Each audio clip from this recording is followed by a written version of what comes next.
दोस्तों नमस्कार, स्वागत है आप सभी का उड़ान अकेडमी के इस ऑनलाइन प्लेटफॉर्म पर। और मैं गौरव मिश्रा आप सभी का एक बार फिर से स्वागत करता हूं। दोस्तों हम लोग एमपीपीएससी के इस विशेष बैच में एनवायरनमेंट की सीरीज पर बात कर रहे थे। एनवायरनमेंट में अभी हमारा एक ही लेक्चर यानी कि फर्स्ट लेक्चर के अंतर्गत हम लोगों ने पर्यावरण क्या है, पर्यावरण के कौन कौन से मुख्य घटक यानी कि एनवायरनमेंट के मेजर कंपोनेंट कौन कौन से होते हैं, इन सभी बातों पर हम लोगों ने डिस्कशन किया था। आज के इस सेशन में हम लोग ये समझने की कोशिश करेंगे कि एनवायरनमेंट कंजर्वेशन यानी कि पर्यावरण संरक्षण का क्या जो है वो महत्व होता है, या फिर साथ ही साथ पर्यावरण संरक्षण क्या है और इसके अलावा वैश्विक स्तर पर है ना, और साथ ही साथ भारत के स्तर पर क्या क्या प्रयास यानी एफर्ट्स लगाए गए हैं। इन सभी चीजों को आज के सेशन में हम लोग है ना डिस्कस करने की कोशिश करेंगे। तो सबसे पहले मैं आपको थोड़ा सा सिलेबस की तरफ अगर आकर्षित करूं, है ना, तो सिलेबस में आप सभी जानते हैं कि अगर आप प्रीलिम्स की बात करते हैं तो प्रीलिम्स में ये एनवायरनमेंट वाला सेक्शन कहां पर आता है, तो ये आता है यूनिट 7 यानी इकाई 7 में। और वहीं पर अगर हम मेंस की बात करते हैं तो मेंस में एनवायरनमेंट का ये सेक्शन कहां पर मिलेगा, तो आपको मिलता है ये पेपर 3, है ना, साथ ही साथ ये मिलता है पार्ट बी, है ना। और इसके अलावा है ना जिस यूनिट पर है ना हम लोग चर्चा कर रहे हैं, ये यूनिट हमारा क्या होगा, यूनिट नंबर 5 होगा। इस तरीके से है ना एनवायरनमेंट को हमारे सिलेबस में मेंशन किया गया है। तो इसी सिलेबस को ध्यान में रखकर हम लोग एनवायरनमेंट यानी पर्यावरण को पढ़ रहे हैं। और एक बार हम लोग ऐसा एनवायरनमेंट को पढ़ेंगे कि ताकि आपका प्रीलिम्स और मेंस दोनों एक साथ कवर हो जाएं। तो आइए फिर हम आज के सेशन की शुरुआत करते हैं, है ना। एनवायरनमेंट कंजर्वेशन, आप लोग नए पेज पर हेडिंग बनाइएगा और इससे जुड़े हुए जितने भी कॉन्सेप्ट हैं और साथ ही साथ जितने भी इंपॉर्टेंट बातें हैं उन सभी को हम लोग डिस्कस करने की इसमें कोशिश करेंगे। तो आइए फिर शुरू करते हैं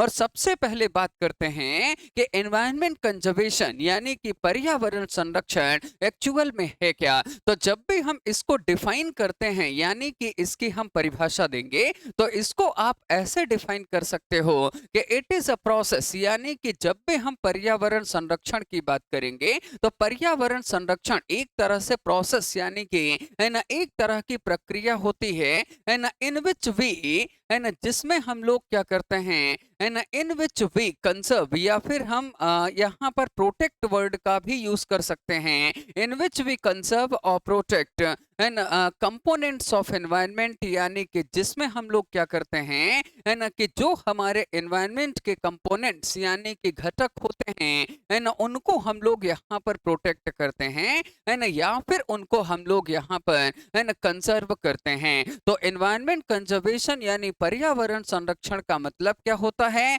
इसका मतलब ये होता है कि यह एक तरह की ऐसी प्रोसेस, यह एक तरह की ऐसी प्रक्रिया है ना, जिसके अंतर्गत हम लोग पर्यावरण से जुड़े हुए है ना जितने भी कंपोनेंट्स यानी कि घटक होते हैं, और कंपोनेंट्स का मतलब क्या होता है कि जिन जिन चीजों से मिलकर है ना एक एनवायरनमेंट यानी कि पर्यावरण बनता है ना, चाहे हम बायोटिक कंपोनेंट की बात करें या फिर हम अबायोटिक कंपोनेंट यानी जैविक घटक, और हम अजैविक घटक की बात करते हैं, है ना, जब कभी भी इनको है ना बचाने का प्रयास किया जाता है ना, जब कभी भी इनको है ना संरक्षित या सुरक्षित किया जाता है, तो इसी को ही हम लोग क्या कहते हैं, है ना, इसी को ही बेसिकली क्या कहा जाता है ना, इसी को हम लोग कहते हैं एनवायरनमेंट कंजर्वेशन, यानी इसी को बोला जाता है ना पर्यावरण संरक्षण। तो पर्यावरण संरक्षण क्या है ना, एनवायरनमेंट कंजर्वेशन क्या है ना, इसको लेकर हम लोग विस्तार से चर्चा आज करने वाले हैं।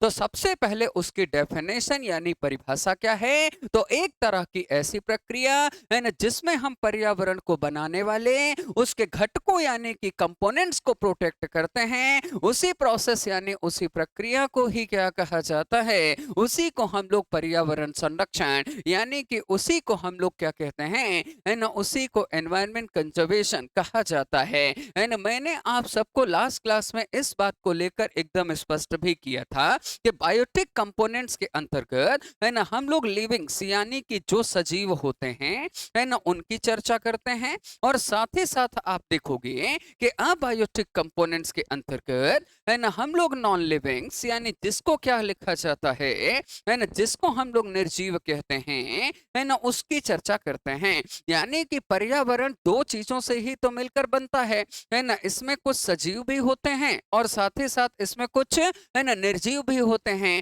तो ये जो सजीव और निर्जीव हैं यही दोनों मिलकर क्या करते हैं, एनवायरनमेंट यानी कि पर्यावरण को बनाते हैं। और जिस प्रोसेस में हम लोग इन दोनों को ही है ना प्रोटेक्ट करते हैं या बचाते हैं उसी को ही क्या कहा जाता है, उसी को हम पर्यावरण संरक्षण का नाम देते हैं है ना। अब ये पर्यावरण संरक्षण किस तरीके से हो सकता है and how we can conserve environment, यानी कि पर्यावरण का संरक्षण है ना किस प्रकार से होगा। How we can conserve environment यानी कि पर्यावरण का संरक्षण है ना किस तरीके से किया जा सकता है ना। अब हम लोग इस पर चर्चा करने वाले हैं या इसी पर हम लोग अब बातचीत करेंगे है ना। तो जब हम बात करते हैं कि कैसे हम लोग इसको है ना बचा सकते हैं, तो इसको बचाने के कई सारे तरीके है ना, कई सारे है ना इसके लिए जो है वो यहाँ पर थियरीज बनाई गई हैं। और उन थियरीज यानी अवधारणाओं को अगर हम ध्यान में रखें तो पर्यावरण का संरक्षण किया जा सकता है।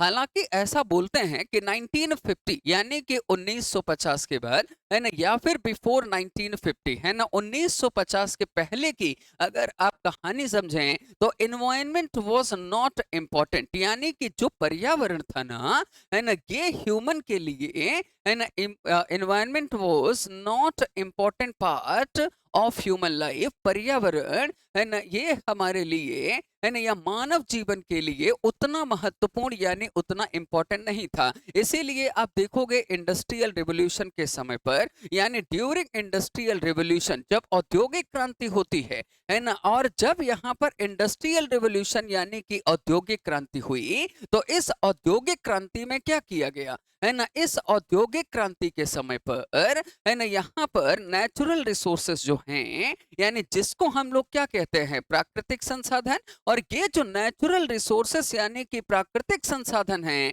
है ना इन प्राकृतिक संसाधनों का है ना बड़े पैमाने पर क्या किया गया, यूज किया गया है ना, इनका प्रयोग किया गया। और साथ ही साथ अगर हम देखें तो जब यहाँ पर फर्स्ट और सेकंड वर्ल्ड वॉर हुआ यानी कि जब हम प्रथम और द्वितीय विश्व युद्ध की बात करते हैं तो first and second world war के समय पर है ना, फर्स्ट वर्ल्ड वॉर कब होता है 1914 से लेकर 1918 है ना, सेकंड वर्ल्ड वॉर कब होता है 1939 से लेकर 1940 है ना 5। और इस दौरान हमें ये देखने को मिलता है कि इस समय पर भी है ना बड़े लेवल पर है ना पर्यावरण का नाश हुआ, यानी कि पर्यावरण को काफी यहाँ पर प्रभावित किया गया था है ना। Environment was as much affected here, यानी कि काफी इसको प्रभावित किया गया, काफी इसको डैमेज है ना किया गया था है ना। अब इसी वजह से अगर हम देखें तो 1950 के बाद यानी कि जब हम 1950 के बाद आएंगे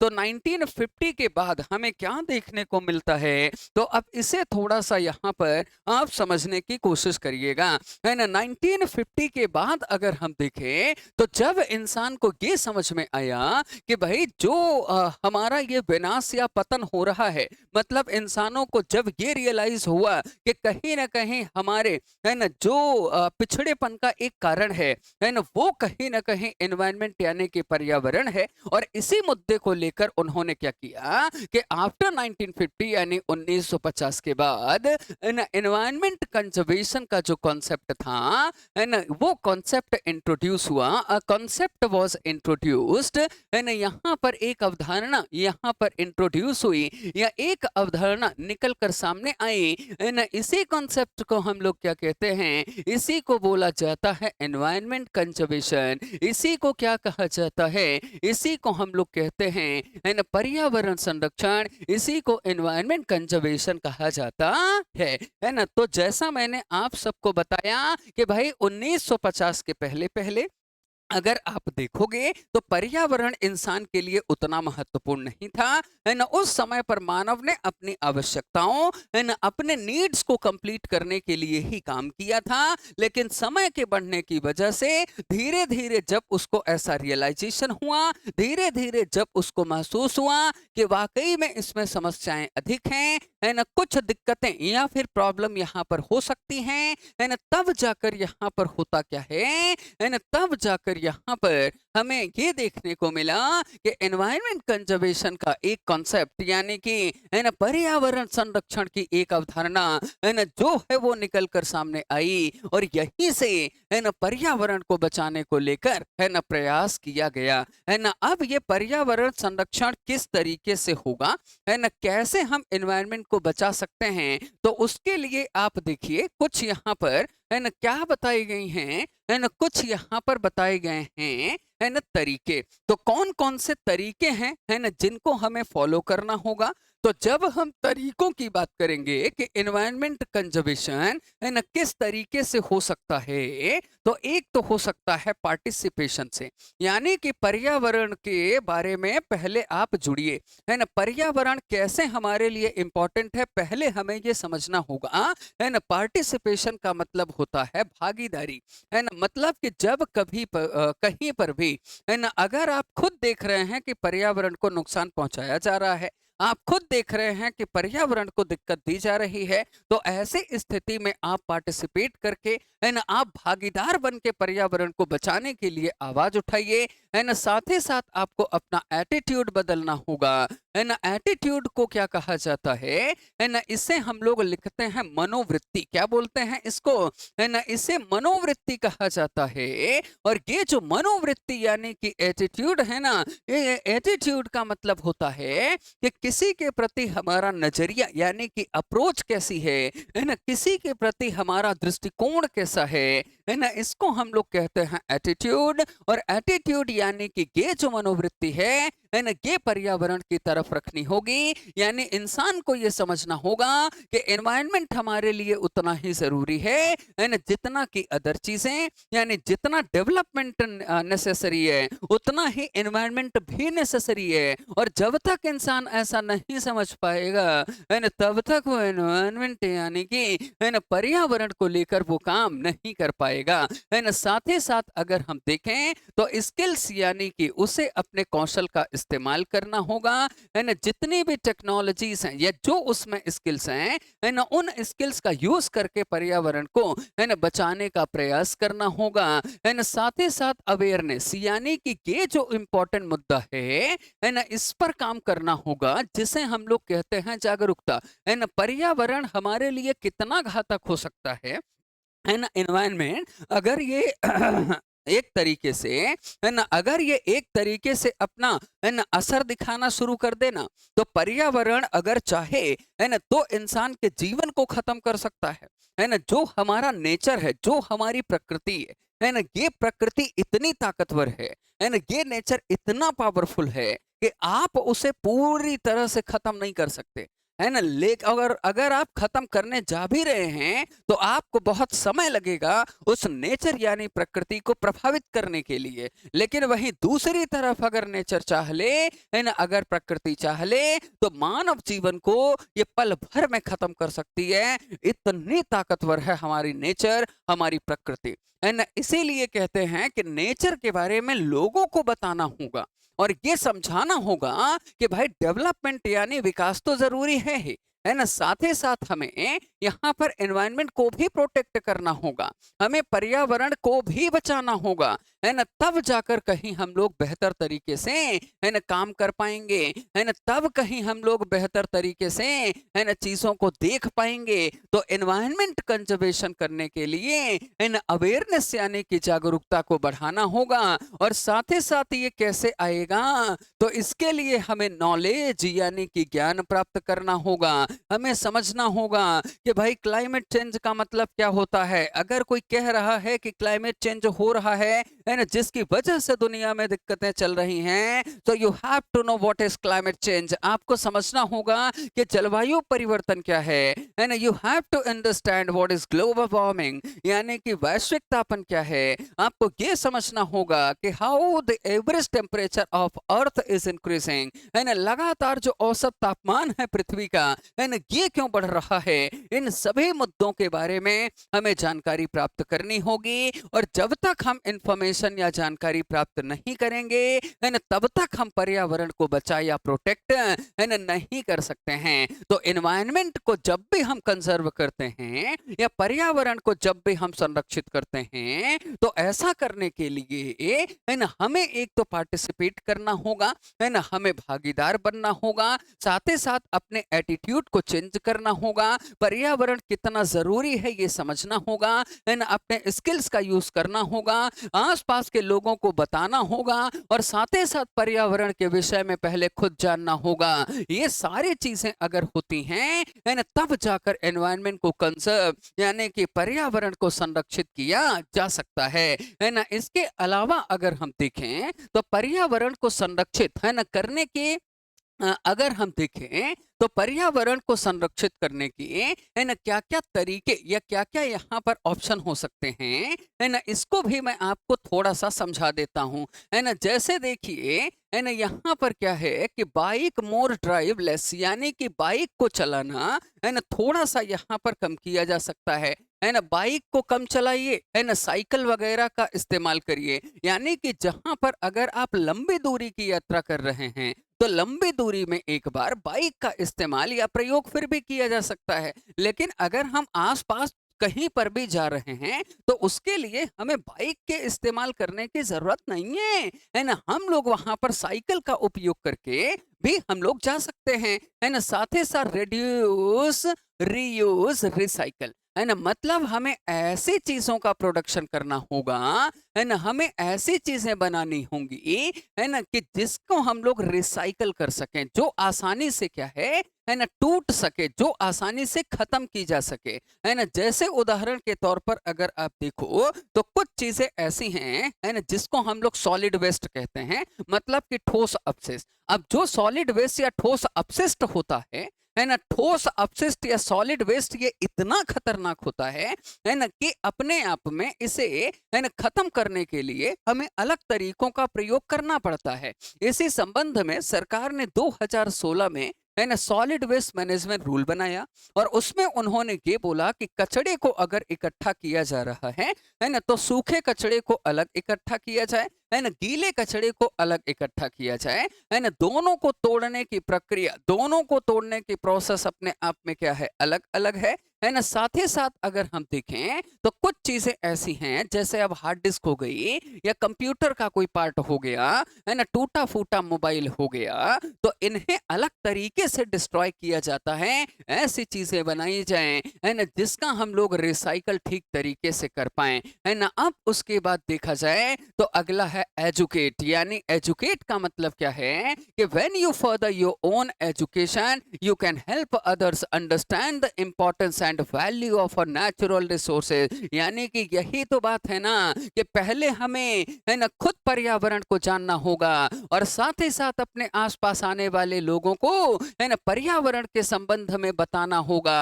अगर हम खुद जानेंगे, है ना, लोगों को बताएंगे, तो ऐसी स्थिति में क्या होगा, पर्यावरण को संरक्षित किया जा सकता है ना, पर्यावरण को बचाया जा सकता है ना। अब उसके बाद अगर हम देखें तो इसके अलावा क्या है, वॉलेंटियर, है ना। अब volunteer for cleanups in your community, you can get involve in protecting your, है ना, वाटर सेट टू, है ना। इसके अलावा क्या है कि पर्यावरण को, है ना, थोड़ा सा एक्सप्लोर करने के लिए, एनवायरनमेंट के इंपॉर्टेंस यानी उसके महत्व को बताने के लिए, है ना, आप अपने साथ सहयोगी भी जोड़ सकते हैं, है ना। आप जिस क्षेत्र में रहते हैं वहां पर अगर आपके पास मान लीजिए कि एक व्यक्ति तो परिवर्तन या बदलाव नहीं ला सकता, तो कम से कम आप अपने साथ एक ऐसी टीम बनाएं एंड आप अपने साथ एक ऐसा समूह गठित करें ताकि वो लोगों को एनवायरनमेंट से रिलेटेड एंड वो मैटर्स पर हेल्प कर पाए एंड पर्यावरण से संबंधित मुद्दों पर वो बातचीत कर पाए एंड अगर लोगों को समझ में नहीं आ रही है ये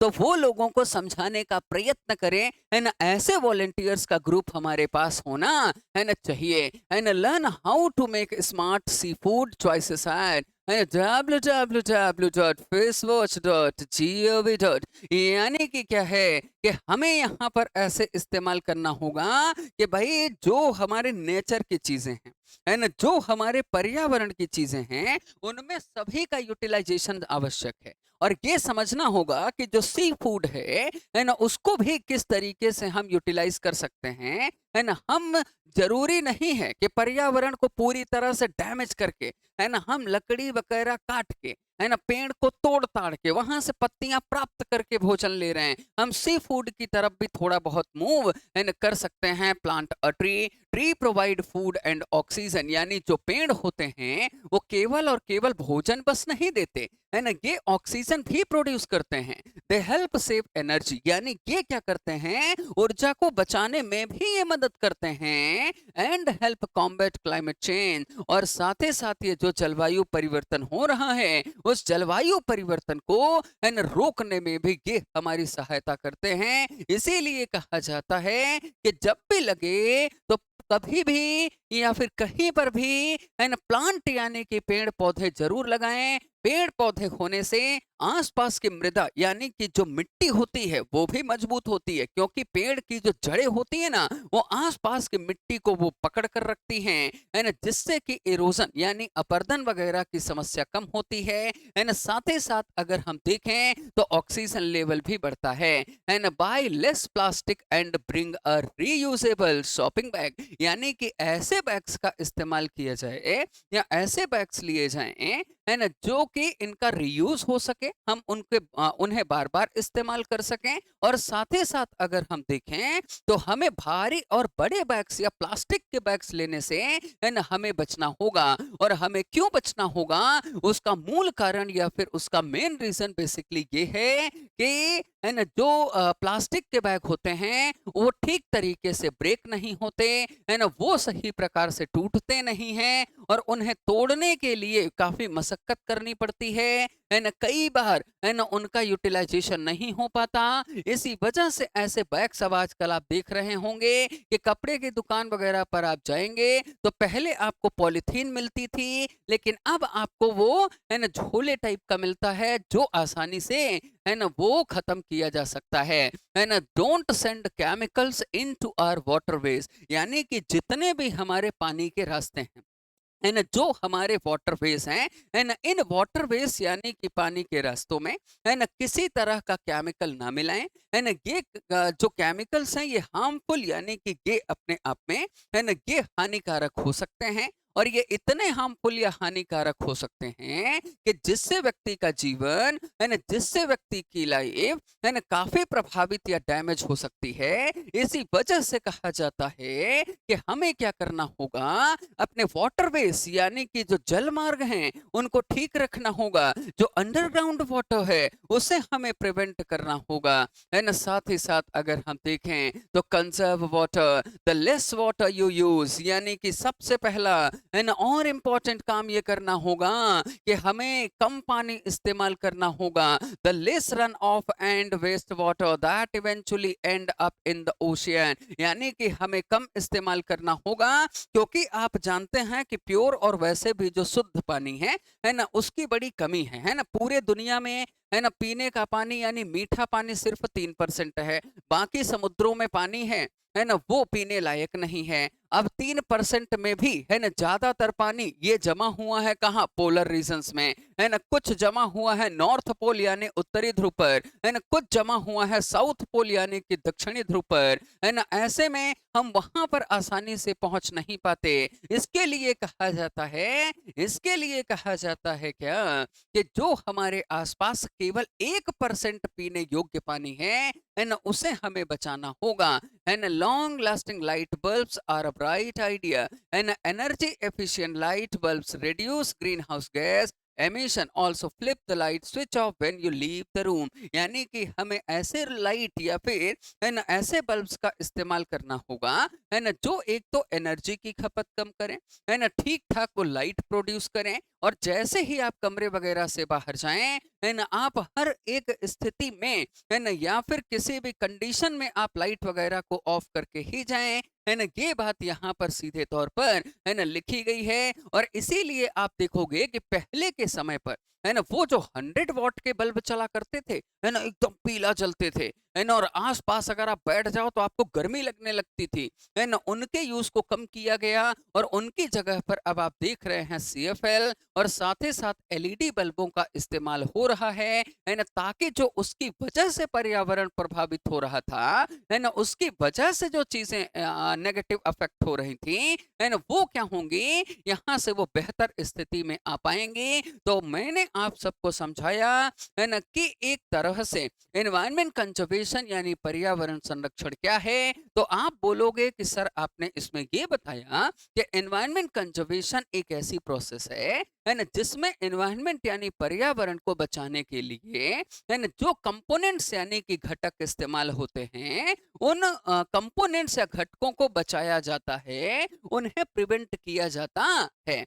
ना। साथ ही साथ ये कैसे हो सकता है, तो पहले तो मानव ने, है ना, इस दिशा में ज्यादा काम नहीं किया, है ना। 1950 के बाद उसे इस बात की जरूरत समझ में आई कि पर्यावरण उसके लिए कितना इंपॉर्टेंट यानी कितना जरूरी है, एंड देन उसके बाद, है ना, फिर उसने एनवायरनमेंट को लेकर, है ना, काम करना शुरू किया। अब पर्यावरण कैसे संरक्षित हो सकता है, तो उसके लिए पहले नॉलेज लेना पड़ेगा, है ना, अवेयरनेस फैलानी पड़ेगी, है ना, स्किल्स डेवलप करना होगा, है ना। साथ ही साथ यहाँ पर मैंने बहुत सारी चीजें आप सबको समझाई थी कि जिसमें हमें क्या करना होगा, है ना, जिसमें हमें एक तरीके से अगर देखा जाए तो जिसमें हमें एक तरीके से, है ना, पार्टिसिपेट करना होगा, अपने एटीट्यूड को बदलना होगा, है ना, इन सभी चीजों को हमें ठीक तरह से समझना पड़ेगा, है ना, तब जाकर हम एनवायरनमेंट यानी कि पर्यावरण को हम प्रोटेक्ट कर सकते हैं या उसे हम लोग,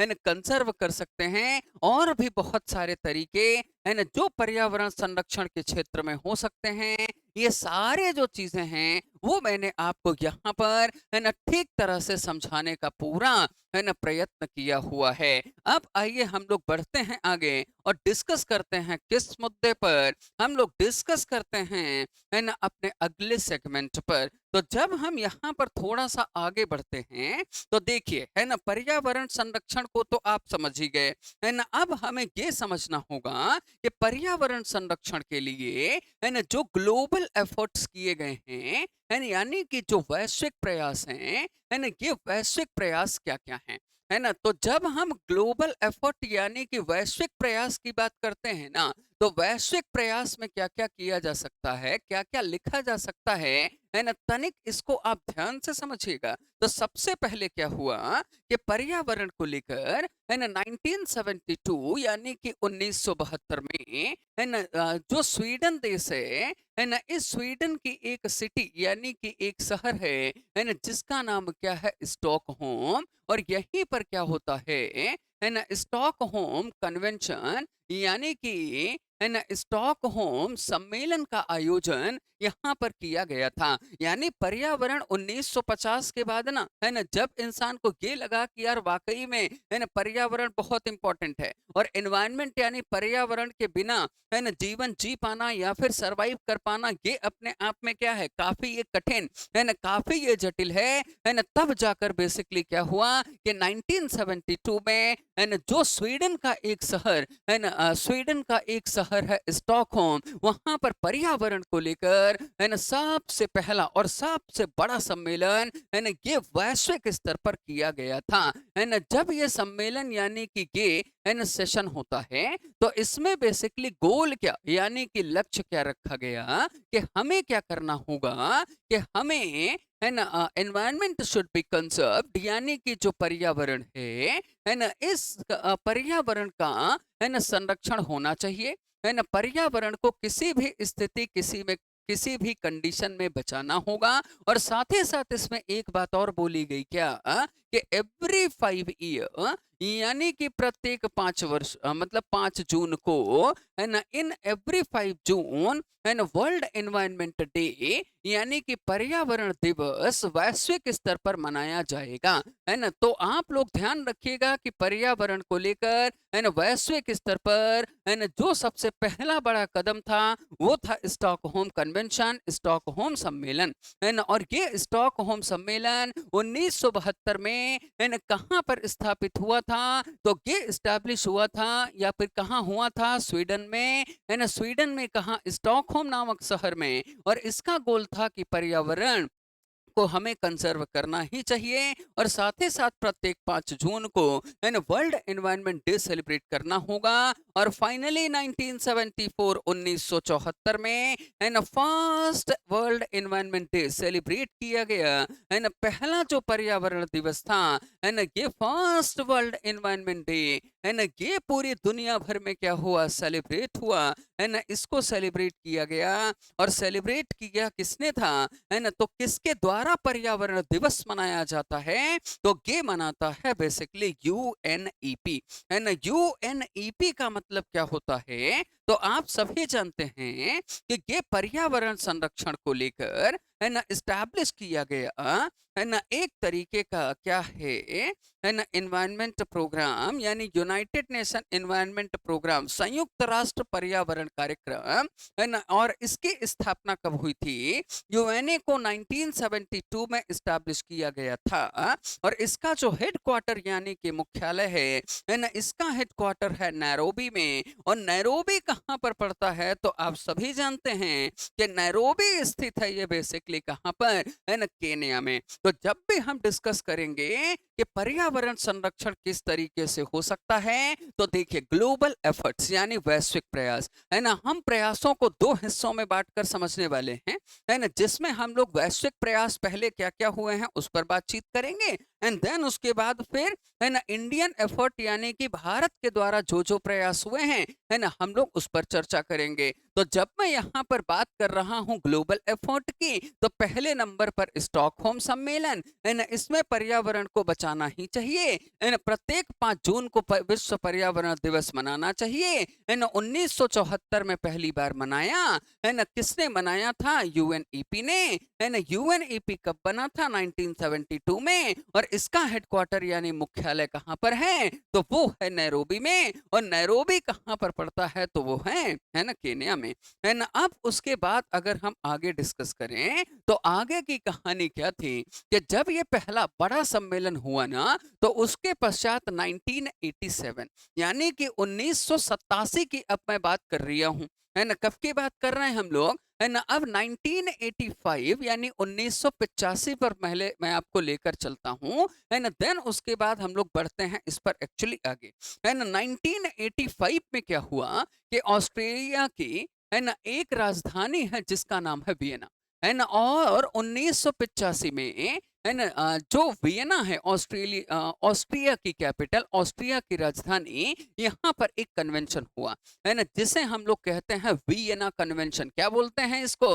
है ना, इसे बोला जाता है वियना कन्वेंशन। और ये जो वियना सम्मेलन 1985 का था, है ना, यहीं पर क्या बात कही गई, है ना, यहीं पर बात की गई कि जो ओजोन लेयर है ना, जो ओजोन परत है ना, इट शुड बी प्रोटेक्टेड, यानी कि इसका क्या होना चाहिए, है ना, ओजोन का संरक्षण किया जाना चाहिए, है ना, ओजोन को प्रोटेक्ट करना चाहिए, है ना। ये बात 1985 में क्या हुआ था, है ना, ये बात सबसे पहले यहाँ पर क्लियर, है ना, की गई थी। तो सबसे पहले ओजोन को संरक्षित करने का जो विचार था, है ना, ओजोन लेयर को, है ना, बचाने का जो, है ना, थॉट था, जो आइडिया था, वो किसका था, तो वो बेसिकली आइडिया था यहाँ पर वियना कन्वेंशन का, है ना। और इसी को ध्यान में रखते हुए क्या हुआ कि 1987 यानी कि वर्ष 1987 में क्या हुआ कि जो कनाडा का एक शहर है जिसका नाम क्या है, मॉन्ट्रियल, है ना। और ये जो मॉन्ट्रियल है कनाडा का, है ना, यहाँ पर भी एक सम्मेलन हुआ, है ना। और इसे हम लोग क्या कहते हैं, मॉन्ट्रियल प्रोटोकॉल कहते हैं। और मॉन्ट्रियल प्रोटोकॉल में किस बात को लेकर डिस्कशन किया गया कि जो ओजोन लेयर है, यानी कि हमें, है ना, एक तो ओजोन को क्या करना होगा, है ना, एक तो हमें ओजोन को प्रोटेक्ट करना होगा, है ना, एक तो हमें ओजोन का संरक्षण यानी कि ओजोन को हमें बचाना होगा। और साथ ही साथ यहाँ पर अगर हम देखें तो एक बात ये बोली गई कि ऑन एवरी 16th ऑफ सितंबर यानी कि 16, है ना, सितंबर को क्या होगा, है ना, जो है वर्ल्ड ओजोन डे, यानी कि यहाँ से, है ना, विश्व ओजोन संरक्षण दिवस के रूप में, है ना, वर्ल्ड ओजोन डे सेलिब्रेट करना होगा। और अंततः आप जानते हो कि हर एक 16 सितंबर को, है ना, 16 सितंबर की जो तिथि या डेट आती है ना, इस डेट को क्या किया जाता है, इस डेट को बेसिकली पर्यावरण से संबंधित ओजोन का संरक्षण किया जाता है ना। अब कई लोगों के मन में एक सवाल उठ सकता है ना। अब कई लोगों के मन में सवाल ये आएगा कि सर ये जो आप ओजोन की बात कर रहे हैं तो ओजोन अपने आप में एक्चुअली है क्या। तो देखिए, ओजोन अपने आप में एक लेयर है ना। ये एक गैस की लेयर है। किसकी लेयर है ये, है ना, ये अपने आप में, है ना, ये, है ना, गैस की लेयर है। और इसका काम क्या है, इसका काम ये है बेसिकली कि ये जो सूर्य से आने वाली, है ना, जो सन से आने वाली अल्ट्रा वायलेट जो रेस होती हैं, है ना, जिसको हम लोग क्या कहते हैं, है ना, जिसे कहा जाता है पराबैंगनी किरणें, है ना, जो कि हार्मफुल होती हैं फॉर ह्यूमन, यानी कि जो मानव के लिए क्या होती हैं, हार्मफुल फॉर ह्यूमन, यानी कि जो मानव के लिए, है ना, अच्छी नहीं होती या जो मानव के लिए खतरनाक होती हैं, है ना, उन, है ना, हार्मफुल गैसेस को प्रोटेक्ट करना या उन्हें यहाँ पर प्रिवेंट करना, है ना, ये किसका काम होता है ना, ये काम होता है ओजोन का। किसका काम होता है, ओजोन का काम होता है। लेकिन नाउअडेज वर्तमान समय में कहानी कुछ अलग है। और इस समय पर क्या हो रहा है कि जो ह्यूमन एक्टिविटीज यानी कि मानवीय गतिविधियां हैं, है ना, इन ह्यूमन एक्टिविटीज यानी मानवीय गतिविधियों से हमारी जो ओजोन लेयर है वो क्या हो रही है ना, वो अफेक्ट यानी प्रभावित हो रही है। और जिसकी वजह से ग्लोबल वार्मिंग यानी कि जिसकी वजह से क्या होता है ना, जिसकी वजह से, है ना, वैश्विक तापन बढ़ रहा है ना। क्योंकि जब ओजोन लेयर का काम क्या है ना, ओजोन लेयर का काम है कि एक तरीके से सूर्य से आने वाली जो खतरनाक रेस या किरणें हैं, है ना, जिससे कि हमारा जीवन अस्त व्यस्त हो सकता है ना, उसको आने से रोकना, है ना, ये इसका एक तो काम है। लेकिन वर्तमान समय में मानव इतनी अपनी जरूरतों में लग चुका है ना, इतने नीड्स को कंप्लीट करने का एफर्ट लगा रहा है कि ऐसे में कुछ ऐसी गैसेस का हम इस्तेमाल करते हैं, है ना, जो हमारे एटमॉस्फेयर यानी पर्यावरण के लिए अच्छा नहीं है ना। जैसे उदाहरण के तौर पर CO2, है ना, उदाहरण के तौर पर मीथेन, है ना, फिर उसके बाद जैसे हम देखें तो क्लोरोफ्लोरोकार्बन, है ना, ये सब ऐसी गैसेस हैं जो करती क्या हैं कि जो सन रेस यानी सूर्य की किरणें पृथ्वी पर पड़ी, और जैसे सूर्य की किरणें पृथ्वी पर पड़ती हैं तो ये क्या होती हैं, रिफ्लेक्ट होती हैं, कुछ परावर्तित होती हैं। तो जब ये परावर्तित होकर जा रही हैं तो ये गैसें क्या करती हैं, उनको वहीं पर रोक लेती हैं। और उनके वहीं पर रोकने से क्या होता है, उनके वहीं पर रोकने से क्या होता है कि टेम्परेचर हमारे आसपास का, है ना, ज्यादा बढ़ जाता है।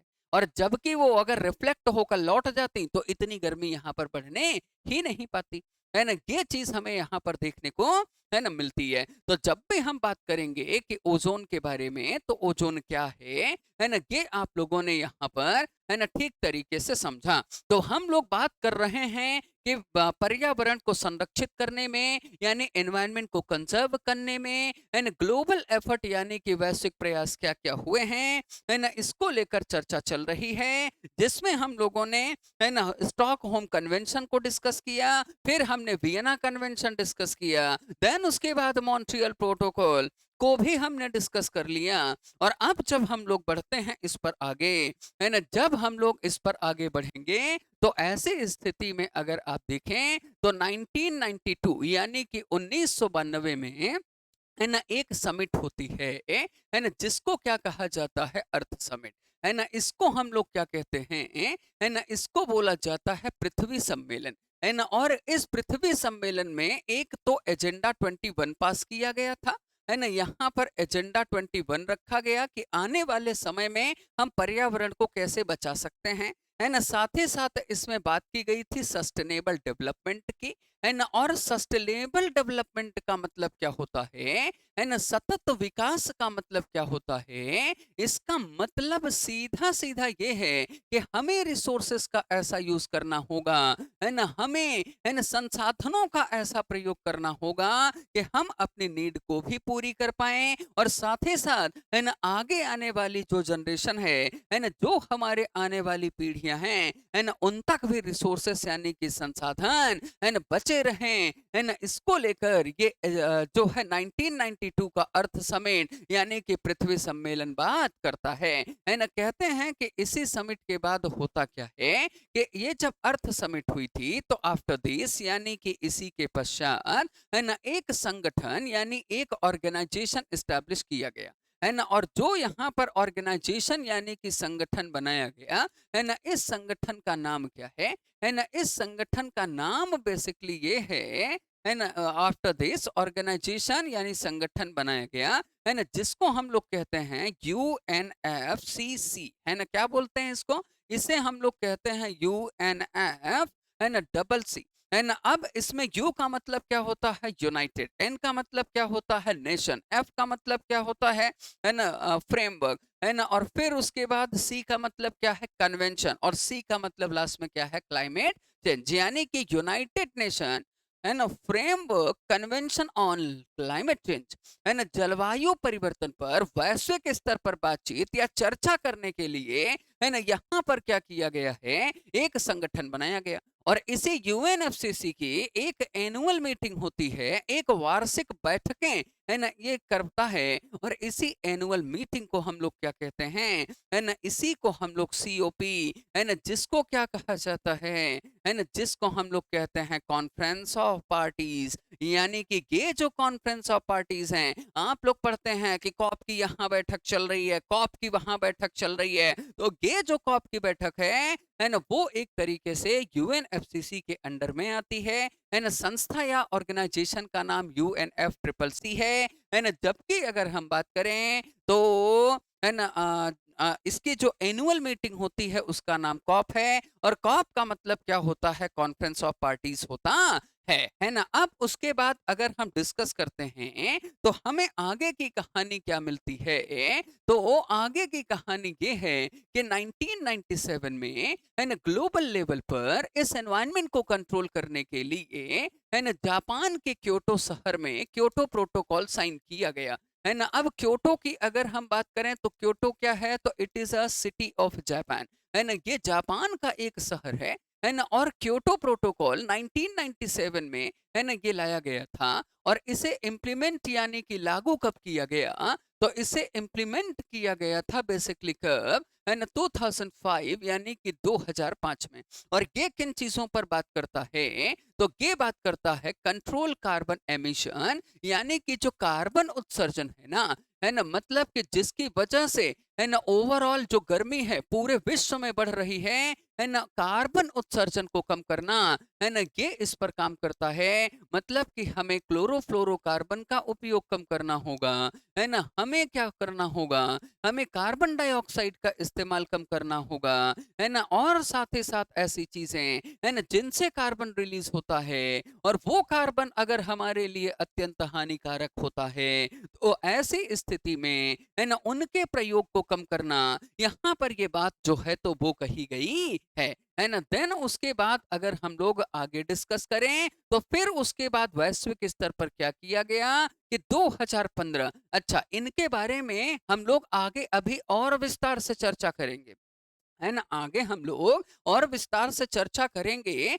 लेकिन शुरुआत में कम से कम आप ये तो समझ रहे होंगे कि हाँ, पर्यावरण को बचाने के लिए वैश्विक स्तर पर क्या क्या प्रयास हुए हैं और पर्यावरण को कैसे बचाया जा सकता है। तो इसके जो मूल कॉन्सेप्ट हैं वो चार पांच हैं, है ना, नॉलेज, है ना, अवेयरनेस, ये सारी चीजें हैं। कैसे बचा सकते हैं, आपने वो तरीके समझे एक इमेज के माध्यम से, उन तरीकों को मैंने आपको बताने का प्रयत्न किया। और यहाँ पर आप देखिए कि हम देख रहे हैं कि वैश्विक स्तर पर क्या-क्या कोशिश हुई हैं। तो 2015 में है ना पेरिस एग्रीमेंट हुआ, है ना पेरिस समझौता हुआ। और इस पेरिस समझौते में क्या बोला गया पता है ना? इस पेरिस समझौते में ये बोला गया कि हमें संसाधनों का ऐसा इस्तेमाल करना होगा कि जिससे कि कार्बन है ना, या जो एवरेज टेम्परेचर है ना, ये एवरेज टेम्परेचर है ना को हमें मेंटेन करना होगा, है ना। और हमें कितना मेंटेन करना होगा? 1.5 डिग्री सेल्सियस, है ना। 1.5 डिग्री सेल्सियस हमें टेम्परेचर को है ना मेंटेन करना होगा। इसका मतलब क्या है कि औद्योगिक क्रांति के पहले, यानी जब दुनिया में मशीनरीज का इतना उपयोग नहीं था ना, है ना, तब क्या हुआ था कि यहाँ पूरी दुनिया पर एवरेज टेम्परेचर लगभग 14 डिग्री सेल्सियस था। लेकिन इंडस्ट्रियल रेवोल्यूशन के बाद तेजी से चीजें बनने लगी, जिसके बाद क्या हुआ, है ना, एवरेज टेम्परेचर बढ़ने लगा। तो अब ये बात बोल दी गई है कि प्रयास ये करना होगा, है ना, कोशिश ये करनी होगी क्या, है ना, कोशिश हमें ये करनी होगी कि जो एवरेज टेम्परेचर यानी कि है ना वो 14 डिग्री सेल्सियस था, है ना, वो ज्यादा से ज्यादा अगर जाए, है ना, तो वो 1.5 डिग्री सेल्सियस पर मेंटेन करना है। 2 तक ये नहीं पहुंचना चाहिए, क्योंकि जिस दिन ये 2 तक पहुंचा ना, है ना, उस दिन क्या होगा, दिक्कत हो जाएगी, है ना, गर्मी ज्यादा पड़ने लगेगी पूरे वैश्विक स्तर पर, यानी कि विश्व के स्तर पर, है ना। कई चीजें यहाँ पर हमें देखने को, है ना, नेगेटिव तौर पर मिलने लगेंगी, बर्फ पिघलने लगेगी, समुद्र का जल स्तर बढ़ने लगेगा, और बहुत सारे ऐसे क्षेत्र होंगे, है ना, जो समुद्र से लगे हुए हैं, सब डूब जाएंगे, है ना, सब खत्म हो जाएंगे। इसीलिए तो कहते हैं ना, आने वाले समय में मालदीव, इसके अलावा भारत का मुंबई, चेन्नई, कोलकाता, ये जो सब शहर हैं, है ना, जो समुद्र तट से लगे हुए हैं, ये सी लेवल बढ़ने की वजह से धीरे धीरे, है ना, ये खत्म हो जाएंगे, है ना। इस तरह की चर्चा यानी बातचीत हमें, है ना, वैश्विक स्तर पर देखने को मिलती है। तो कुल मिलाकर पूरा कॉन्सेप्ट क्या था, है ना, वैश्विक स्तर पर क्या क्या प्रयास हुए हैं, है ना। आई होप आपको ठीक तरह से ये सारी चीजें, है ना, समझ में आई होंगी। तो बस जुड़े रहिएगा उड़ान एकेडमी के साथ, है ना। हम लोग मिलते हैं अगले सेशन में, तो बस ध्यान रखिए और मुस्कुराते रहिएगा। Thank you very much and have a great day. Thank you.